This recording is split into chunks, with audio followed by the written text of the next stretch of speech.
मुझे ये दिखा दो कि अल्लाह के रसूल ने कभी कहा है कि इन बारातियों को चाय पिलाओ, खजूर खिलाओ, पानी पिलाओ और इनको खाना खिलाओ और मीट खिलाओ, बकरा खिलाओ, मुर्गा खिलाओ और अच्छी से अच्छी मेहमान नवाजी करो। आप हमें दिखा दीजिए, हम करने के लिए तैयार हैं। लिखा है कि लड़की वाला भी बारातियों को अच्छा से अच्छा खाना खिलाए और अच्छे से अच्छा पिलाए और अच्छे से अच्छा उनकी मेहमान नवाजी करे। कौन सी हदीस में लिखा है? कौन सा इस्लाम कहता है? अगर कोई आपको ये कहे कि मैं अपने लड़के की बारात लेकर आपके घर आ रहा हूं, आप कहिए आइए। अगर कोई कहता है कि 300 आदमी आएंगे साहब, आप कहिए 300 नहीं 400 लाइए। आप बेटी वाले हो, मैं आपको जो तजर्बा जो बात बतला रहा हूं उसको गांठ बांध लो। और कोई है माँ का लाल जो उठे और कहे कि मौलवी जर्जीस ने कुरान और हदीस के खिलाफ ये बात कही है, उसको कहिए कि 300 नहीं 400 लाइए, 500 लाइए। और जब ये सब पहुंच जाएं, आप सबको सिर्फ एक एक गिलास पानी पिला के भगाइए,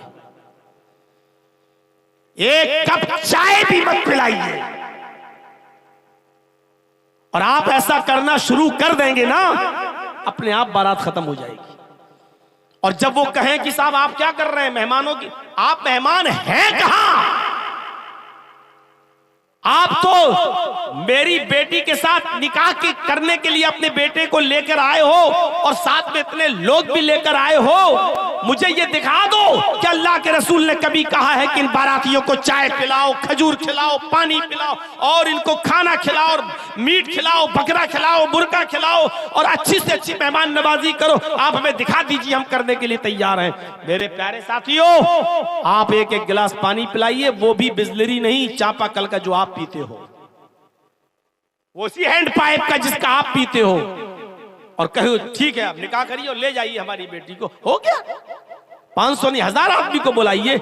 आप लड़की वाले के घर जाकर 400-500 आदमी बैठकर बोझ बनोगे हैं? वो आदमी कर्ज लेकर बेचारा आपको खिलाएगा पिलाएगा और आपके पेट को ठूसेगा, भरो लो है। उस आदमी के ऊपर आप मुसीबत बनेंगे जो अपनी बेटी भी आपको दे रहा है।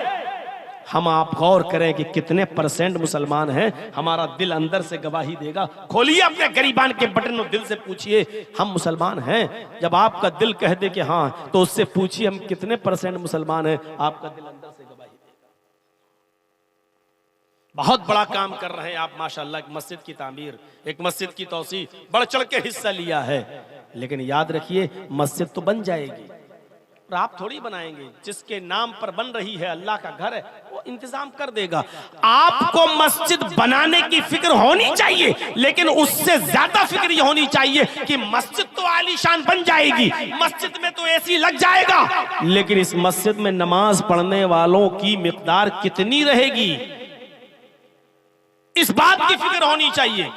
अभी जर्जीस साहब का जलसा खत्म हो जाएगा 1:30 बजे के आसपास। तो मेरे भाइयों, अब आप अपनी जिस मस्जिद में नमाज पढ़ते हो, फजर में देखिएगा इस जलसे के बाद आपकी मस्जिद कितनी भरती है। आज उठिएगा, मस्जिद में जाइएगा और मुशाहिदा करिएगा कि फजर के अंदर इस मस्जिद में कितने नमाजी आ रहे हैं। आपकी मस्जिद में आने वाले नमाजी ये बता देंगे कि आज का 24 फरवरी का ये जलसा जो आपके बबुला बोना में हो रहा है, ये कितने % कामयाब हुआ और कितना नाकाम हुआ। सुबह में फजर की नमाज में मस्जिद बता देगी कि आपका जलसा कितना कामयाब हुआ और कितना नाकाम हुआ। सुबह फजर की नमाज पढ़ने जाओ तो मस्जिद से सवाल कर लेना, अरे मस्जिद बताओ आज की रात का जलसा कितना कामयाब हुआ। मस्जिद के नमाजी आपको बता देंगे कि कितना कामयाब हुआ। मस्जिद तो बना ली शब भर में ईमान की हरारत वालों ने, मन अपना पुराना पापी रहा बरसों में नमाजी बन न सके। कोई पूछने की जरूरत नहीं, मस्जिदों से सवाल करिए कि मस्जिद बता कितना जलसा कामयाब हुआ। मस्जिद बता देगी कामयाब नहीं हुआ। आधी रात 1 बजे 1:30 बजे 2 बजे जलसा खत्म कर दिया। जो लोग पढ़ते भी थे वो भी नहीं आए, नींद में सो गए हैं। आपकी मस्जिदें बता दें ये जलसा फर्ज नहीं है, नमाज फर्ज है। जलसा आप नहीं भी कराते तो गुनाहगार नहीं होते, लेकिन फजर की नमाज में अगर आप मस्जिद में नहीं जा रहे हैं तो गुनाहगार हो रहे हैं। या अय्युहल्लज़ीना आमनू दुखुलू फिस्सिल्मि काफ़्फ़ा, आई मानो वालो तुम इस्लाम के अंदर पूरे के पूरे दाखिल हो जाओ। आइए चंद चीजें बताता हूं, इन चीजों पर गौर करके अपने आप को टटोलिए और देखिए हम कितने % मुसलमान हैं। हजरत मुआज़ इब्न जबल फरमाते हैं कि अल्लाह के रसूल सल्लल्लाहु अलैहि वसल्लम ने मुझे 10 बातों की नसीहत फरमाई, 10 बातों की वसीयत फरमाई। इन 10 बातों पर मैं आज के प्रोग्राम में चल तो नहीं पाऊंगा, तर्जमा कर दूंगा, लेकिन कुछ चीजें मैं उठा रहा हूं। सुनिए मेरे भाइयों, हजरत मुआज़ कहते हैं कि अल्लाह के रसूल सल्लल्लाहु अलैहि वसल्लम ने मुझे 10 बातों की वसीयत की। ये 10 चीजें हम गौर करेंगे और हर आदमी सोचे कि ये इस्लाम का हिस्सा है, ये कितनी चीजों पर हम अमल कर रहे हैं। पहली चीज, आए मास ला तुशरिक बिल्लाहि शैअन इन कुतिलता हुर्रिकता। आए मास, अल्लाह के साथ कभी भी किसी भी हाल में किसी को शरीक मत करना, शिर्क मत करना। ला तुशरिक बिल्लाहि इन कुतिलता हुर्रिकता, अगर तुझे काट दिया जाए, कत्ल कर दिया जाए, औ हुर्रिकता, या तुझे जलाकर राख कर दिया जाए। अब शिर्क समझते हैं किसे कहते हैं? शिर्क में एक चीज मैं समझाऊंगा, उसी से आपको समझ जाएंगे। शिर्क कहते हैं अल्लाह की जातो सिफात और उसके इल्म और उसकी रुबूबियत और उलूहियत में किसी दूसरे को शरीक करना। मसलन आप ये कहें कि सजदा अल्लाह को है, लेकिन किसी और को भी हम सजदा कर सकते हैं। ये इबादत का नहीं, ताजीमी सजदा। आप इस तरीके की अगर बातें करते हैं, हम अल्लाह से दुआ करते हैं कि अल्लाह तू मुझे शिफा दे, आय अल्लाह मेरे बाप का इंतकाल हो गया तो उनको जन्नत दे। ये दुआ हम कहीं और जाकर भी कर सकते हैं कि आप हमारे बाप के लिए दुआ कीजिए अल्लाह ताला से कि अल्लाह ताला मेरे बाप को बख्श दे। या कहीं जाकर हम कहें कि बेटा ने शादी को 20 सालें हो गई हैं, 10 सालें हो गई हैं, बच्चा नहीं हो रहा है, आप हमें अल्लाह से दुआ करके, अल्लाह से सिफारिश करके मुझे बेटा बेटी दिलवा दो। मेरे भाइयों, आप डायरेक्ट मांगिए। शिर्क को समझने के लिए एक और मिसाल मैं देता हूं आपको।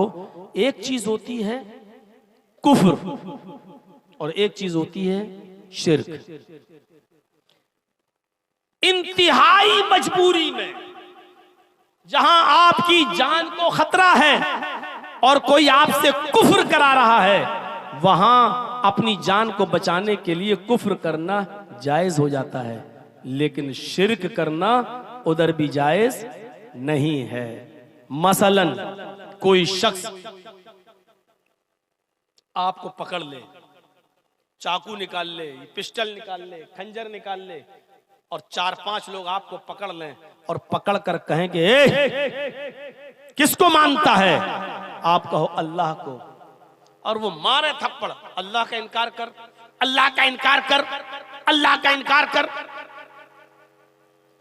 और ऐसी सूरत में आपकी जान जाने वाली हो और आप जानते हो कि जब तक अल्लाह का इनकार नहीं करेंगे ये आदमी मुझे छोड़ेंगे नहीं, मार डालेंगे।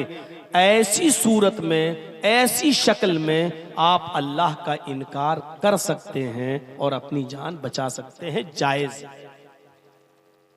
हाँ ठीक है, हाँ ठीक है, अल्लाह नहीं है, हाँ ठीक है, ठीक है, जान बचाने के लिए। लेकिन वो भी जबान से कह सकते हो, दिल में आपको यही रखना पड़ेगा, नहीं हम बस जान बच जाए, हम तो अल्लाह को मानते ही हैं, अल्लाह पर तो हमारा ईमान है ही। सिर्फ अपनी जबान से उनके सामने ये जुमला कह दो कि ठीक है मैं अल्लाह का इनकार करता हूं, मुझे छोड़ दो, आपकी जान बच गई। घर आइए, फिर से कहिए कि अल्लाह तू मेरे दिल का हाल जानता है, मैंने दिल से तेरा इनकार नहीं किया था, जायज। ये सब मोबाइल छीनो, तो इनके मोबाइल छीन के दूसरे लोगों जो पीछे खड़े उनको भी डिस्टर्ब करते हैं। क्या करोगे? मौलाना जर्जी साहब की फोटो लेके जन्नती हो जाओगे क्या? एक तो खड़े हैं, दूसरा फोटो और कैमरा। चाहे तो इधर भी बैठ सकते हैं ये लोग।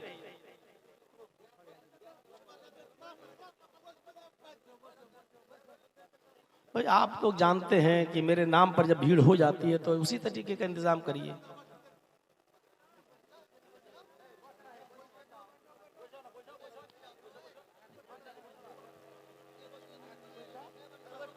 अब आइए इधर तवज्जो दीजिए, नहीं सुनेंगे भी नहीं और सुनने भी नहीं देंगे। तो अल्लाह का, इधर देखिए, अल्लाह का इनकार करने से जान बच रही है तो बचा लीजिए। अब आइए दूसरी मिसाल पर, शिर्क क्या होता है?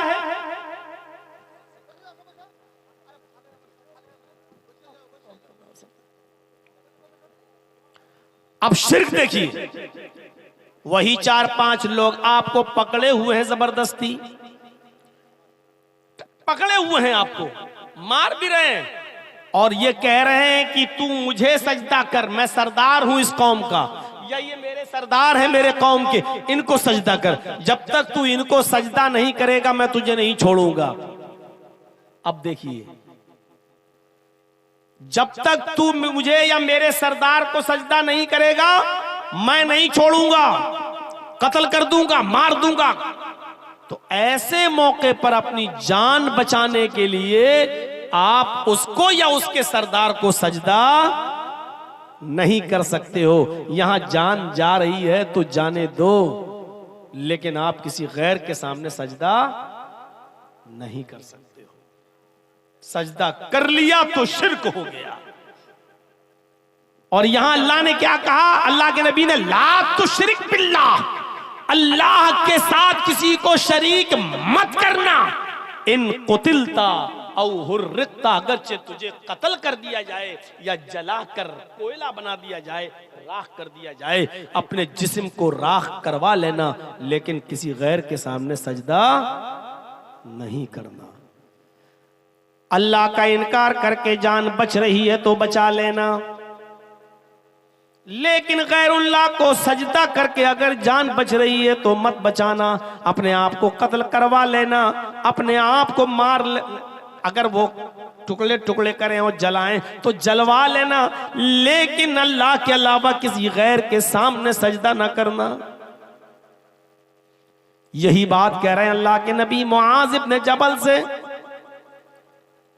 आए माज ला तुशरिक बिल्लाहि शैयन इन कुतिलता औ हुर्रिकता। आए माज, हालात किसी भी तरीके के हों, चाहे कितने नागुफ्ताबे हों, और तुमसे शिर्क कराया जा रहा हो, तो कभी भी किसी भी हाल में अल्लाह के साथ कुछ भी शिर्क शरीक मत करना। इन कुतिलता औ हुर्रिकता, अगरचे कत्ल कर दिए जाओ या जला दिए जाओ। पहली चीज। दूसरी चीज पर आइए, हर मुसलमान गौर करे, शिर्क करता है कि नहीं करता है? बचो इन जुमलों से। कभी कभी हम लोग कह देते हैं ना, ओफो क्या डॉक्टर है यार, उस डॉक्टर ने मेरे बाप को बचा लिया। ओफो मेरा बेटा कितना बीमार था, उस डॉक्टर के पास दवा लेने गए, उस डॉक्टर ने मेरे बेटे को मरने से बचा लिया। निकल जाता है हमारे मुंह से, लेकिन बचो इन जुमलों से, एहतियात बरतो। आपको यह कहना चाहिए क्या शिफा दी है अल्लाह ने उस डॉक्टर के हाथ में, उसकी दवा में। एक खुराक कोई खाता है, अल्लाह उस डॉक्टर की दवा से शिफा दे देता है। अल्लाह ने उस डॉक्टर की दवा में ऐसी शिफा दी कि मेरे बाप बच गए, मेरा बेटा बच गया। ये जुमले बोलिए। जहां आपने ये बोल दिया क्या डॉक्टर है यार, उसने तो ऐसी दवा दी, मेरे बाप को मरने से बचा लिया, मेरे बेटे को मरने से बचा लिया। अरे मेरे बेटा तो आखिरी सांसें ले रहा था, डॉक्टर क्या डॉक्टर है, उसने बचा लिया। कितना बड़ा गुनाह कर रहे हैं, अगरचे हमारे दिल में नहीं है, लेकिन शिर्क चींटी की चाल से ज्यादा बारीक है। हमारे घर में कुत्ता पला हुआ है, एक मिसाल दे रहा हूं, रात भर निगरानी करता, चोर घुसने वाले थे, हमारे घर में डाका डालने वाले थे, कुत्ते ने भौंकना शुरू कर दिया, चोर भाग गए। आपने सुबह उठकर कह दिया ओफो, अगर घर में कुत्ता नहीं होता तो चोरी हो जाती। इसका मतलब ये हुआ कि कुत्ते ने चोरी बचाई। आपने कह दिया घर में कुत्ता नहीं होता तो चोरी हो जाती। आप ये कहो ओफो, अल्लाह ने इस कुत्ते की वजह से मेरे घर में चोरी बचवा दी। अगर मेरे घर में, हालांकि घर में कुत्ता नहीं पाला जा सकता है, लेकिन एक मिसाल मैं दे रहा हूं आपको। तो मेरे भाइयों, शिर्क चींटी की चाल से ज्यादा बारीक होता है। ला तुशरिक बिल्लाही, इन शैअन इन क़ुतिलता व हुर्रिक़ता। पहली चीज हो गई। दूसरी चीज पर आइए, क्योंकि एक चीज पर हम बोलने लगेंगे तो सारा टाइम इसी में चला जाएगा। आइए दूसरी चीज, हम और आप गौर करें कितना शिर्क कर रहे हैं। पूरे मुसलमान हैं कि नहीं, इस्लाम के अंदर पूरे के पूरे दाखिल हैं या नहीं। अब दूसरी चीज पर गौर कीजिए, मुआशरे का जबरदस्त हिस्सा ही ये, वला तउक़न्न वालिदैक व इन मराका अन तख़रुज मिन अहलिका व मालिक। अपने माँ बाप की कभी भी नाफरमानी मत करना। वालिदैक में दोनों चीजें शामिल है, माँ भी और बाप भी। वला तउक़न्न वालिदैक, अपने माँ और बाप दोनों की कभी भी किसी भी हाल में नाफरमानी मत करना। आगे वाला जुमला सुनो, थोड़ा सा बुरा लगेगा, और जो लोग अपने माँ बाप से नाराज हैं उनको तो हकीकत में बुरा लगेगा। हो सकता है कि जलसे से उठ के भागने लगे कि मौलवी मेरी हमारे खिलाफ बोल रहा है। वला तउक़न्न वालिदैक, अपने माँ बाप की कभी नाफरमानी मत करना। व इन मराका अन तख़रुज मिन अहलिका व मालिक, अगरचे वो दोनों यानी माँ और बाप तुम्हें हुक्म दें इस बात का कि तुम मेरे घर से, अहलो अयाल से निकल जाओ, मालो दौलत छोड़ो, यही रख दो जो तुमने कमाया, भागो यहां से, भागो यहां से। अन तख़रुज मिन अहलिका व मालिका, अगर वो तुम्हें तुम्हारे माल से बेदखल कर दें और तुम्हारे अहल वयाल यानी बीवी बच्चों से भी बेदखल कर दें, तो तुम्हें अपने बीवी बच्चों को छोड़ना पड़ेगा और अपना कमाया हुआ माल भी छोड़ना पड़ेगा, इसलिए कि तू भी और तेरा कमाया हुआ माल भी तेरा नहीं है, ले अबीक तेरे बाप का है। अगर बाप ने तुझे पैदा नहीं किया होता तो तू कहां से कमाता। तो अल्लाह के नबी सल्लल्लाहु अलैहि वसल्लम ने फरमाया, इन्नका व मालुका ले अबीक, तू भी और तेरा माल भी तेरे बाप के लिए है। अगर वो कहे जा बीवी बच्चे छोड़ भाग यहां से, मैं तुझे निकाल रहा हूं अपने घर से, तो बीवी बच्चों को छोड़ के भाग जाओ, निकल जाओ। वो कहें कि सारा माल जो तुमने कमाया छोड़ो, यहां पर रख दो यहां, और फिर तुम्हें निकाल दे, तो तुम्हें अपना माल भी छोड़ना पड़ेगा। अपना माल क्या छोड़ोगे अपने बाप को? बाप की तो वरासत पे तो फल फूल रहे हो, बाप के मरने का इंतजार कर रहे हो कब मरे और ये हिस्सा हमें मिले। मेरे भाइयों, वो अपना माल बाप के लिए क्या छोड़कर भागेगा। यहां मां बाप का मकाम और मर्तबा बताया जा रहा है कि कितना ऊंचा है, कि कभी भी किसी भी हाल में उनकी नाफरमानी नहीं करना है। हजरत इब्राहिम अलैहिस्सलातु वस्सलाम अपने बेटे इस्माइल से मिलने गए बहुत दिनों के बाद। वो मुल्के शाम में थे। जब उनसे मिलने के लिए गए, दरवाजे को खटखटाया। इस्माइल अलैहिस्सलाम की बीवी ने दरवाजा खोला। इस्माइल की बीवी नहीं जानती थी कि ये मेरे शौहर के बाप हैं, यानी मेरे ससुर हैं, मालूम नहीं था उनको। और इब्राहिम अलैहिस्सलाम ये जानते थे, जब ये औरत ने दरवाजा खोला तो ये मेरे बेटे की बीवी ही होगी। पूछा, बेटी मुझे इस्माइल से मिलना है। बहू ने जवाब दिया बुजुर्गवार से कि इस्माइल तो घर पे है नहीं, वो तो जंगल की तरफ गए हुए हैं, घर में खाने पीने को कुछ नहीं था, इसलिए शिकार करने के लिए गए। कोई जानवर जो हलाल होगा उसका शिकार करके लाएंगे तब खाना बनेगा, वो घर पे नहीं है। इब्राहिम अलैहिस्सलाम ने बातों में पूछ लिया, बेटी घर का गुजर बसर तुम्हारा कैसा चलता है, क्या हाल है तुम्हारे घर का?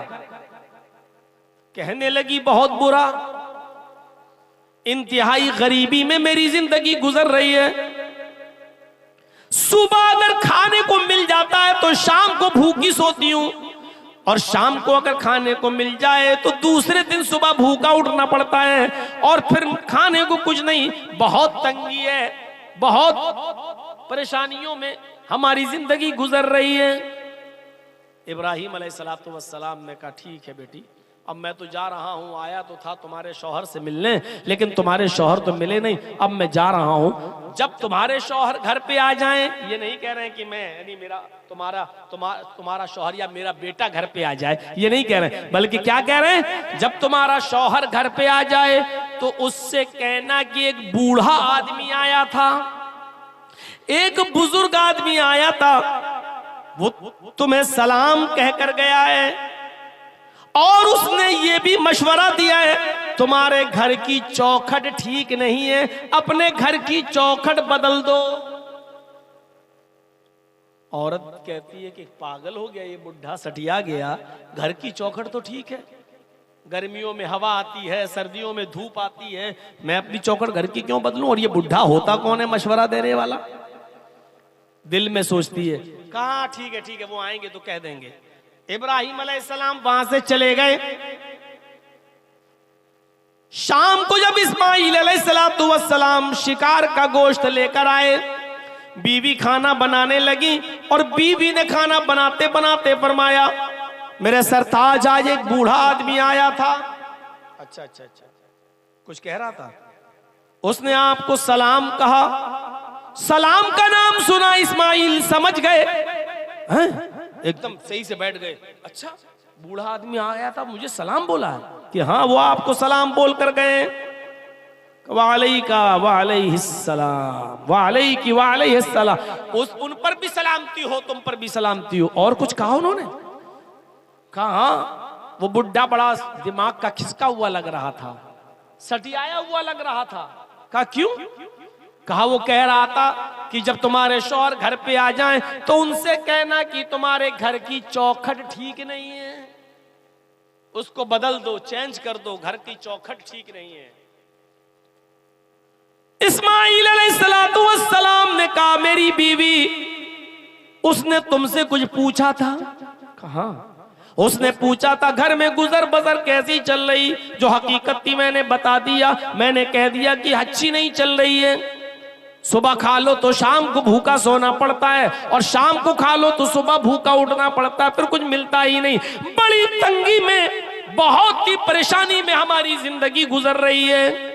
फरमाया मेरी बीवी, वो बुजुर्ग बुढ़ा मेरा बाप था, तुम उसकी बहू, उसने मुझे सलाम कहा है, मैंने जवाब दे दिया है। उसने कहा घर की चौखट बदल दो, तो इस चौखट को बदलने की बात नहीं कही थी। उसने चौखट को बदलने का मतलब यह था कि तुम अल्लाह की नाफरमान बंदी हो, नाशुक्री बंदी हो। तुमने कहा घर की गुजर बसर अच्छी नहीं चल रही है, तुम्हें तो कहना चाहिए था कि अल्हम्दुलिल्लाह, अल्लाह का शुक्र है उसने जिस हाल में भी रखा है हमारी जिंदगी बड़ी अच्छी गुजर रही है, अल्लाह ने जिस हाल में रखा है मैं खुश हूं, तुम्हें यह कहना था। लेकिन तुमने कहा बड़ी तंगी में गुजर रही है, तुमने अल्लाह की नाशुक्री की है, इसलिए मेरे बाप ने मुझे हुक्म दिया है अपने घर की चौखट बदल दो। इसका मतलब यह है कि मेरे बाप ये कह कर गए हैं कि अपनी बीवी बदल दो। ऐसी नाशुक्री और नाफरमान बीवी को तुम अपनी बीवी न रखो, इसको तलाक दे दो। ओ मेरी बीवी, मैं सब कुछ मान सकता हूं लेकिन अपने बाप की नाफरमानी नहीं कर सकता, जा मैं तुझे तलाक दे रहा हूं। बाप का हुक्म यह था। गुजर रही होगी लड़कों पर, अरे क्या बैठ के लेके बैठ गए मौलाना साहब, सब बाप का ही हक है, औलाद का कोई हक ही नहीं है। इब्राहिम अलैहिस्सलाम ने हुक्म दिया और बेटे ने उसको कर डाला। इस्माईल ने दूसरी शादी की, फिर कुछ अरसे के बाद इब्राहिम अलैहिस्सलाम दोबारा आए। इस्माईल अलैहिस्सलाम दोबारा भी नहीं थे, शिकार खेलने गए हुए थे। फिर दरवाजे को दस्तक दी, दूसरी वाली जो बीवी नई थी उन्होंने दरवाजा खोला, सलाम अलैकुम, वालेकुम सलाम हुआ। कहा मुझे इस्माईल से मिलना है। नहीं वो तो नहीं है, जंगल में गए हैं, शिकार खेलने के लिए गए हैं, घर में खाने के लिए गोश्त का इंतजाम करने के लिए गए। अच्छा ठीक है, कोई बात नहीं, ये बताओ घर की गुजर बसर कैसी चल रही है? कहा अल्हम्दुलिल्लाह, अल्लाह का शुक्र है, अल्लाह का शुक्र है, अल्लाह ने जिस हाल में भी रखा है उसका बहुत बहुत शुक्र है। अल्लाह रब्बुल आलमीन भूखा उठाता जरूर है लेकिन भूखा सुलाता नहीं है। अल्लाह का शुक्र है कि वो हमको हर हाल में मैं उसका शुक्रिया अदा करती हूं। ठीक, ये जाने लगे तो कहने लगे कि बेटी जब इस्माइल घर पे आ जाए तो कहना कि एक बूढ़ा आदमी आया था, उसने तुम्हें सलाम कहा है और यह भी कहा है कि घर की चौखट बहुत अच्छी है, इस चौखट की हिफाजत करना, इस चौखट को बचा के रखना, इस चौखट में कुछ करने की जरूरत नहीं, बहुत अच्छी है घर की चौखट तुम्हारी। जब इस्माइल अलैहिस्सलाम आए तो बीवी ने पूरी बात बताई।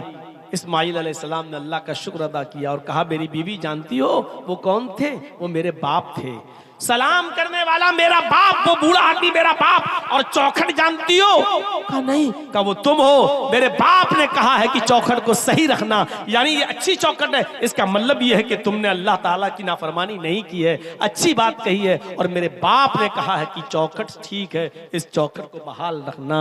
मैं अपने बाप का हुक्म मानकर तुम्हें अपने पास रखूंगा, मैं तुम्हें छोड़ूंगा नहीं। मेरे भाइयों, इस वाक़े से अंदाजा लगाइए कि माँ बाप की कितनी फरमाबरदारी हुआ करती थी।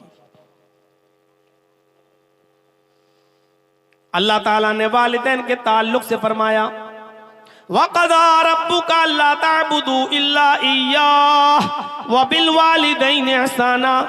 तुम हर हाल में अल्लाह ही की इबादत करना, अल्लाह के अलावा किसी और की इबादत ना करना।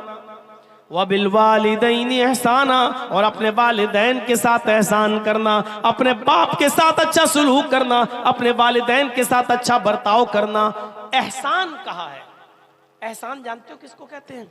व बिल वालिदैनि एहसाना, अपने माँ बाप के साथ एहसान करो, अच्छा सुलूक। एहसान के अंदर हर नेकी शामिल है, हर नेकी शामिल है। सिर्फ यही नहीं कि अपने बाप की बात मान ली बस हो गया। अगर बाप बीमार है तो उसका इलाज कराना ये एहसान है।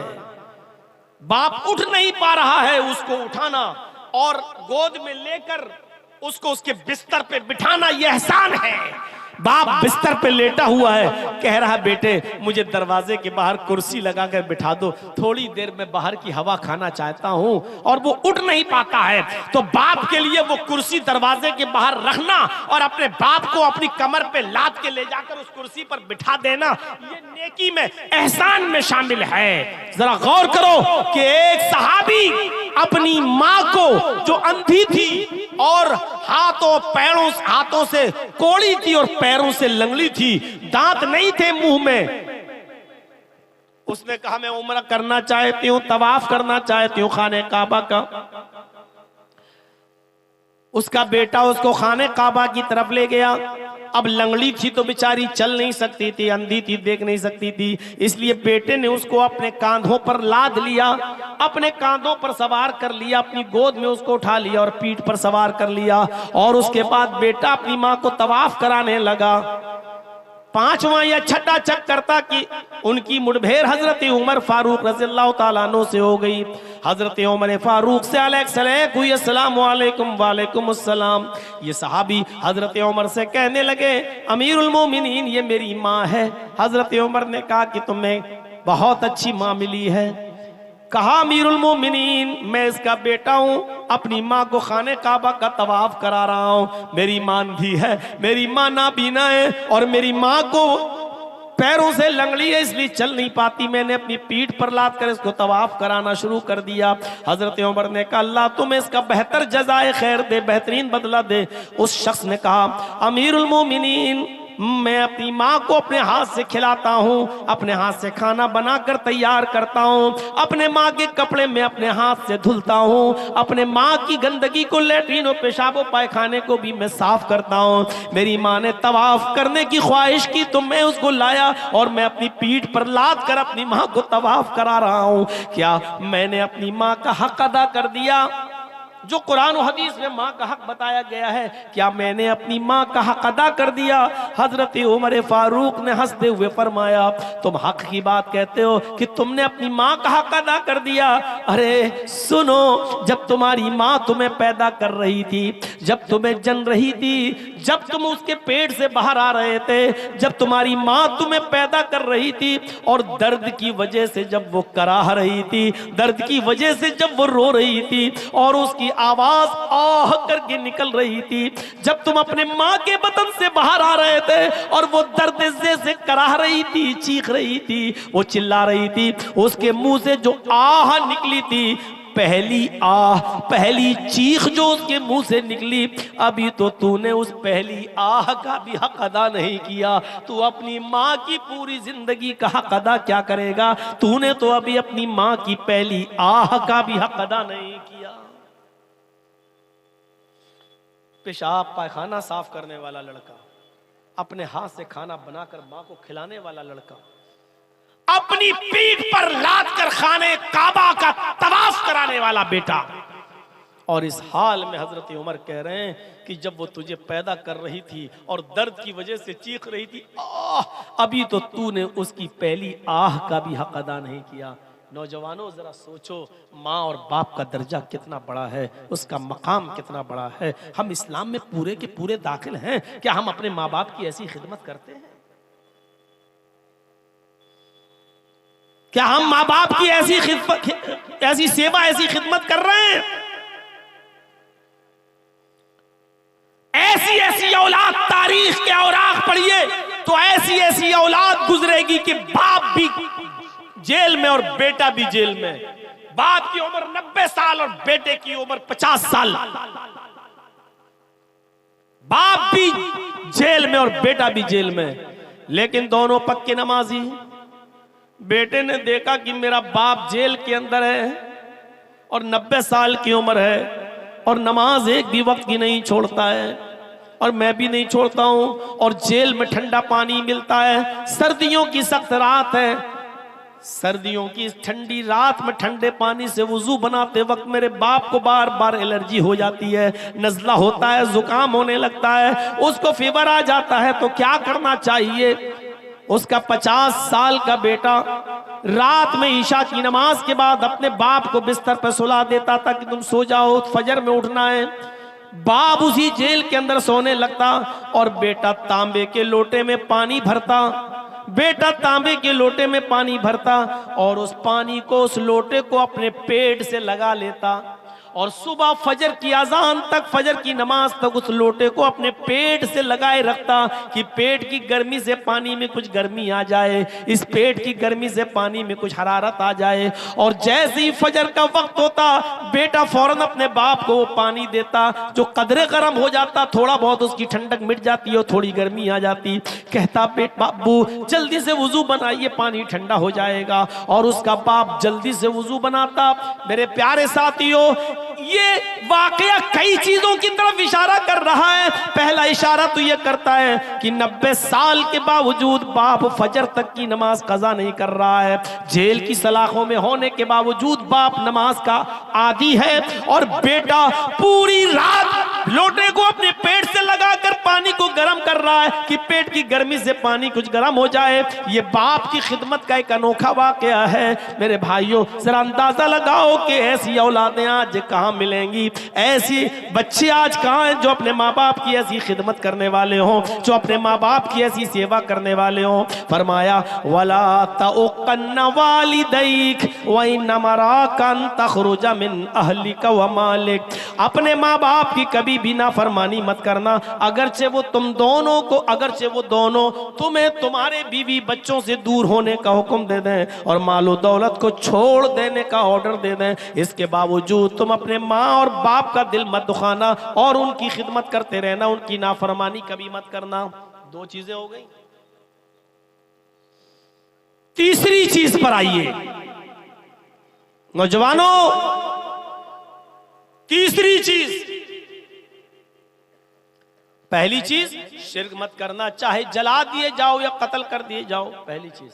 दूसरी चीज अपने माँ बाप की कभी नाफरमानी मत करना, और तीसरी चीज की तरफ इशारा कर रहे हैं अल्लाह के नबी माज, वला तत्रुकन्न सलातन मक्तूबतन मुतअम्मिदन। आए माज, फर्ज नमाज कभी भी किसी भी हाल में मत छोड़ना। फर्ज नमाज, ताकीद देखिए, ताकीद पर ताकीद, ला तत्रुकन्ना सलातन मक्तूबतन मुतअम्मिदन। हरगिज हरगिज कभी भी किसी भी हाल में तुम फर्ज नमाज मत छोड़ना, सलातन मकतूबतन फर्ज नमाज, मुतअम्मिदन कसदन जानबूझकर, आमदन जानबूझकर कभी भी फर्ज नमाज कसदन मत छोड़ना। हॉस्पिटल जाना है, बाप बीमार है, जल्दी से लेके जा रहे हैं, अजान हो रही है, जल्दी से वुजू बनाइए। मस्जिद में आप जाएंगे, 15 मिनट के बाद जमात होगी, 15 बाप हालत सीरियस है, जल्दी से वुजू बनाइए, फर्ज 4 रकात पढ़िए जोहर की, और फौरन एम्बुलेंस में बैठिए और बाप को लेके जाइए, सुन्नत छोड़ दीजिए, जाइए।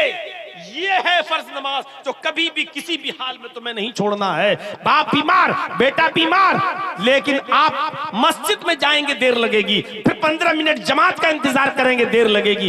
इस हाल में बेटा सीरियस हो सकता है, आपको जल्दी लेके जाना है, ज्यादा बुरी कंडीशन है, फौरन घर में 4 रकात हल्की सी नमाज पढ़ लीजिए। इन्ना आतैना कल कौसर फसल ले रब्बिका वनहर नशाने का हुवल अब्तर। दूसरी रकात में कुल हुवल्लाहु अहद अल्लाहु समद लम यलिद। 4 रकात पढ़िए और फौरन अपनी औलाद को, अपने बेटे बाप माँ कोई भी बीमार हो उसको लेके जाइए। ऐसे मौके पर सुन्नत छोड़ दीजिए। ये है फर्ज नमाज को किसी भी हाल में न छोड़ने का मतलब है। ला ततरुकन्न सलातन मकतूबतन मुतअम्मिदन कसदन आमदन, जानबूझकर फर्ज नमाज मत छोड़ना। बाप हॉस्पिटल में एडमिट है या बेटा हॉस्पिटल में एडमिट है, अब ऐसी मजबूरी में आपको क्या करना है?